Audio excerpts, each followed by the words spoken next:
Hello everyone, welcome back to advice brain. अगर आप business करते हैं या करना चाहते हैं तो जीएसटी समझना बहुत जरूरी है। जीएसटी डिफिकल्ट लगता है, हम आपको सिंपल और इजी लैंग्वेज में बताएंगे जीएसटी के बारे में। अगर अभी तक आपने एडवाइस ब्रेन को सब्सक्राइब नहीं करा है तो सब्सक्राइब करना ना भूलें।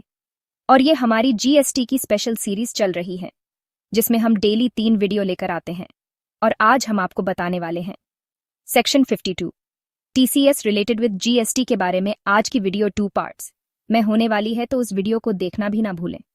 और अगर आपने हमारी पुरानी वीडियो नहीं देखी है तो जरूर देखें। तो चलो बिना आपका टाइम वेस्ट किए शुरू करते हैं और वीडियो को लास्ट तक देखना ताकि आपको अच्छे से समझ आ जाए।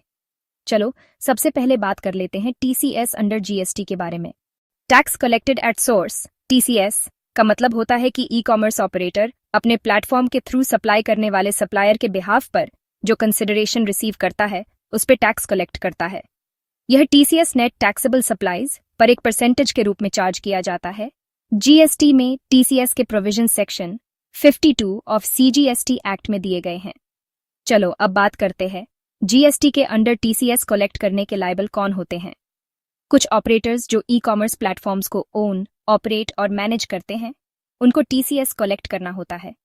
टीसीएस तभी एप्लीकेबल होता है जब ऑपरेटर्स वेंडर्स या सप्लायर्स के बिहाफ पर कस्टमर्स से कंसिडरेशन कलेक्ट करते हैं।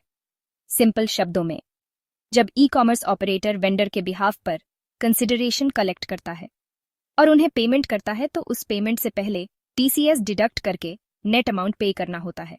लेकिन कुछ केसेस में टीसीएस प्रोविजंस एप्लीकेबल नहीं होते, जैसे 1. होटल अकोमोडेशन या क्लब्स अगर सप्लायर अनरजिस्टर्ड है। 2. पैसेंजर्स का transportation radio taxi, motor cab या मोटरसाइकिल। 3. हाउसकीपिंग सर्विसेज जैसे प्लम्बिंग, कारपेंट्री एटसेट्रा अगर सप्लायर अनरजिस्टर्ड है।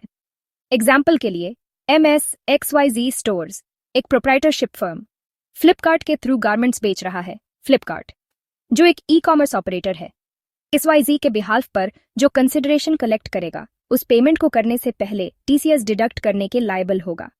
चलो अब बात करते हैं टीसीएस कलेक्ट करने की लायबिलिटी कब अराइज होती है और टीसीएस का एप्लीकेबल रेट क्या है। ई कॉमर्स ऑपरेटर्स टीसीएस तब कलेक्ट करेंगे जब वो वेंडर को पेमेंट करेंगे।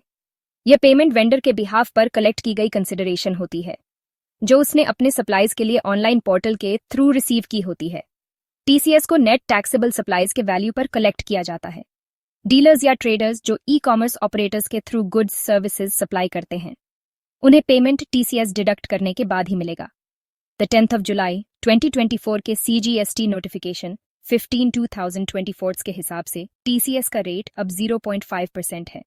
पहले यह 1% था जो द 9th of जुलाई 2024 तक एप्लीकेबल था, जो सीबीआईसी ने नोटिफिकेशन नंबर 52/2018 सीजीएसटी एक्ट और 02/2018 आईजीएसटी एक्ट के अंडर नोटिफाई किया था। इसका मतलब इंट्रास्टेट सप्लाई के लिए टीसीएस 0.5% होगा, जिसमें 0.25% सीजीएसटी और 0.25% एसजीएसटी के अंडर कलेक्ट होगा। और अगर ट्रांजैक्शन इंटरस्टेट है तो टीसीएस का रेट 0.5% होगा जो आईजीएसटी एक्ट के अंडर कलेक्ट किया जाएगा। तो दोस्तों आज के लिए इतना ही, मिलते हैं नेक्स्ट वीडियो में। अगर आपको यह वीडियो पसंद आई हो तो लाइक करें, शेयर करें और ऐसे ही और इन्फॉर्मेटिव वीडियोस के लिए चैनल को सब्सक्राइब करें। और अगर आपका कोई भी डाउट है तो कमेंट कर सकते हैं या फिर हमें कांटेक्ट कर सकते हैं। Thank you and have a nice day.